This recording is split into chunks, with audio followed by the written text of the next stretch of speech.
We look now at a COVID-19 success story. Taiwan is just off the coast of mainland China. Millions travel between Taiwan and the Chinese mainland. Johns Hopkins University had predicted that Taiwan would have the second most COVID-19 cases in the world. But today, there are 80 countries and territories with more than Taiwan's 329 cases. Nick Schifrin follows a Taiwanese woman going home to figure out how they did it.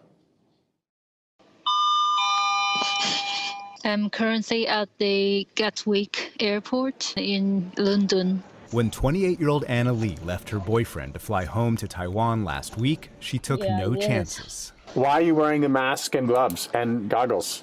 I'm trying to avoid any contact to air. Lee didn't feel safe in Britain, where the airports are empty and the Prime Minister was criticized for a slow initial response. If he is not even helping his own citizen, why would he help a foreigner like me? I thought, all right, I'll go back to Taiwan for now. Everyone's very careful. So careful, Lee found fellow Taiwanese Jason Yang waiting for his flight to Taipei in a bodysuit bought off eBay.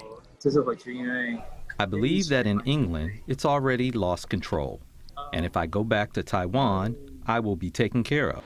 Taiwan is only 80 miles off the coast of mainland China. When Johns Hopkins modeled COVID-19, it predicted Taiwan would have the second highest number of cases. But that prediction did not become reality. Taiwan has succeeded at containing COVID-19 starting at arrival. We are getting off the plane. Lee Skyped with us during her hour-long journey through the Taipei airport. The first step Taiwan took was identifying possible cases. They gave me this form to fill out my temperature in the next 14 days. Lee told authorities she'd had a cough in the last 2 weeks, so security escorted her to secondary screening. She had her temperature taken, like this woman, and she filled out forms consenting to new regulations and providing recent medical history. My temperature they just took, and it was asking like what syndrome I had, and if I went to doctor.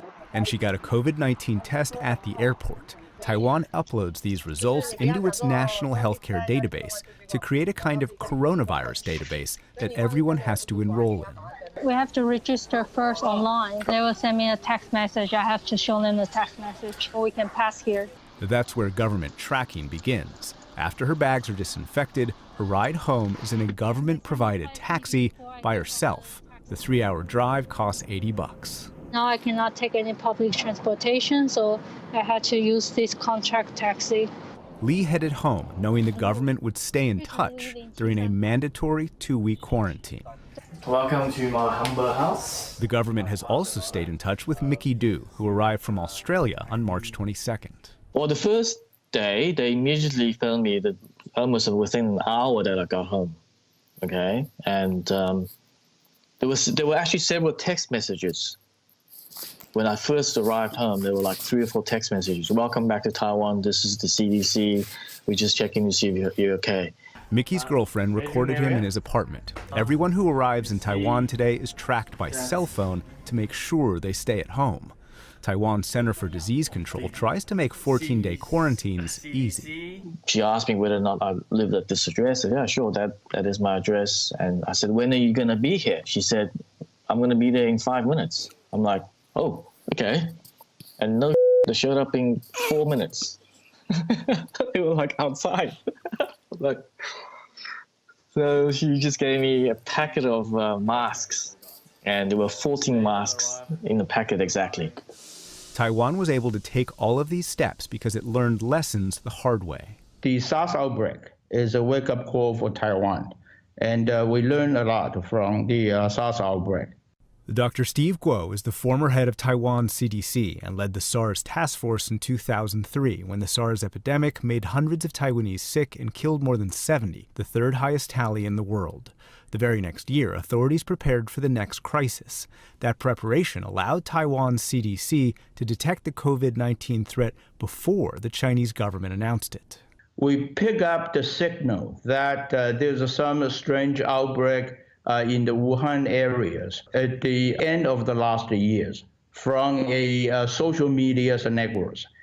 We decided, and we did, send 2 medical doctors to Wuhan from Taiwan CDC to get a better understanding what happened there, okay? And then 5 days later, on January 20th, the government decided immediately to set up and activate the central command centers. That centralized command center launched border restrictions before almost anyone else, set local quarantine rules, and turned to technology.